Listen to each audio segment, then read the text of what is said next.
આશરે દોઢેક વર્ષ પહેલાં સચિન પોલીસ સ્ટેશનની હદમાં ભાટિયા ગામમાં એક એસએમસીની એક રેડ કરવામાં આવેલી હતી.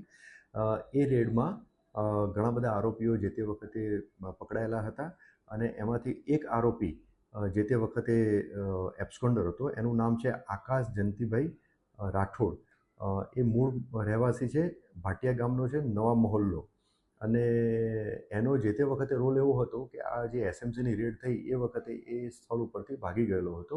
તો છેલ્લા દોઢેક વર્ષથી નાસ્તો ફરતો હતો. સચિન પોલીસ સ્ટેશનના ડિસ્ટાફને એક અંગત બાતમીદારથી એક આધારભૂત માહિતી મળેલી હતી, જે આધારે આરોપીની ભાટિયા બ્રિજની નીચેથી જ આની મળી આવતા આરોપીની ધરપકડ કરી અને તપાસ અર્થે તપાસ કરનાર અધિકારીને સોંપવામાં આવેલ છે.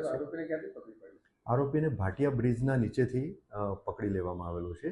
અને આમ તો એ પ્રાથમિક પૂછપરછમાં એવું જણાઈ આવેલ છે કે છૂટક મજૂરીનું કામ કરે છે.